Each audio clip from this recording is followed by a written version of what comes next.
It started like any other Wednesday morning in Crestfield, Illinois. A bit of fog rolling in from the lake, courthouse lawn slick with dew, and the quiet kind of chill that makes you pull your coat a little tighter on the way up the marble steps. Nobody expected anything to happen that day, least of all me. I wasn't some protester or headline hunter. I was just trying to get to work.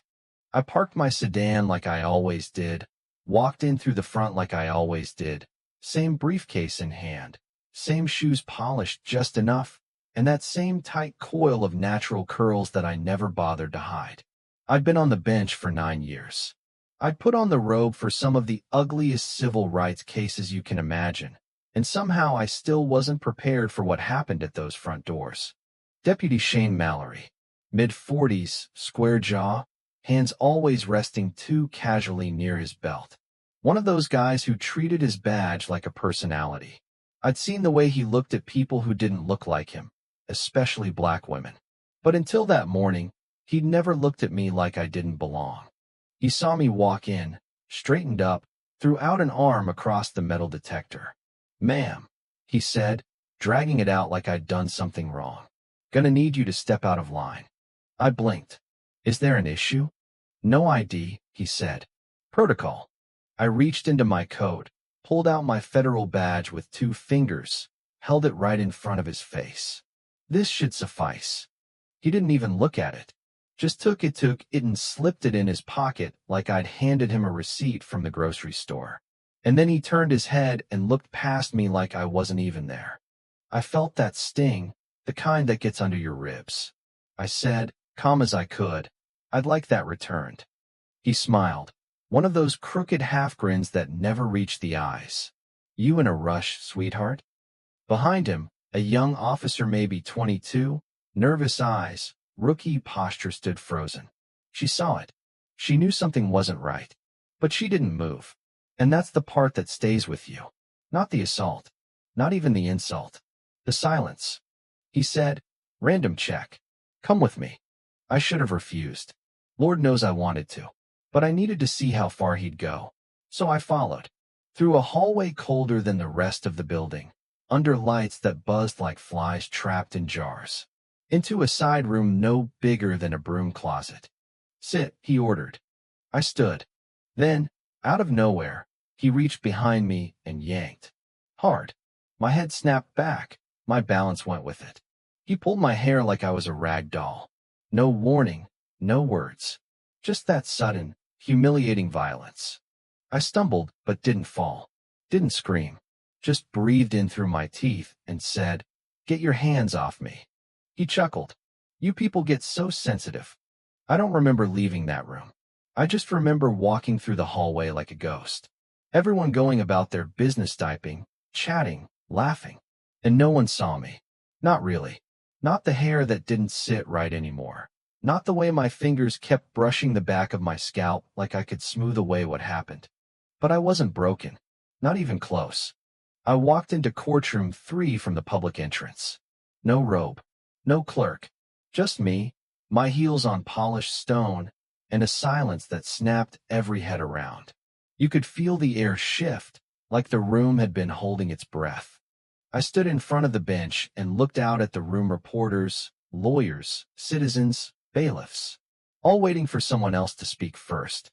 Then I put on the robe. One arm, then the other, like armor.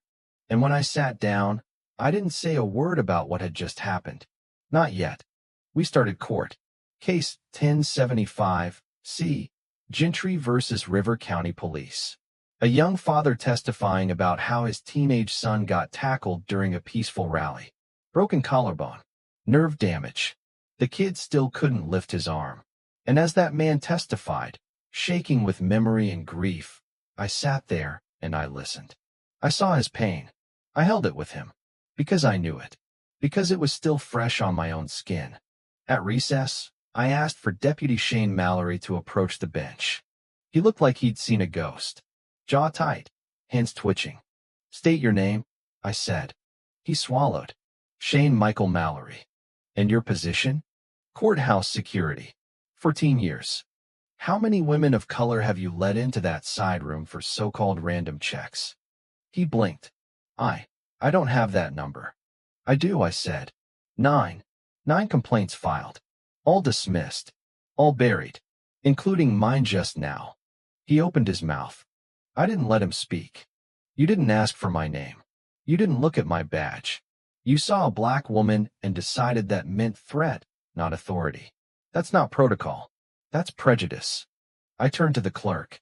Placed Deputy Mallory under administrative detainment, pending federal review. The cuffs snapped open louder than anything I'd heard all day. And in that sound sharp and metallic, I felt something shift. Justice didn't come with shouting. It came with silence that refused to look away. Later, in my chambers, I found a manila folder on my desk. No note. Just a label. R12, R23. Inside complaints. Dozens of them. Women like me. Harassed. Ignored. Hurt.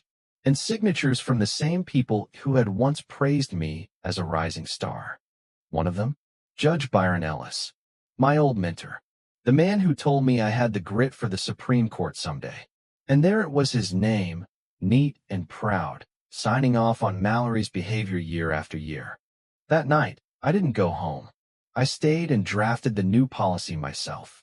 Quarterly bias training. Independent review boards. Transparent complaint tracking. No sealed files. No protected predators.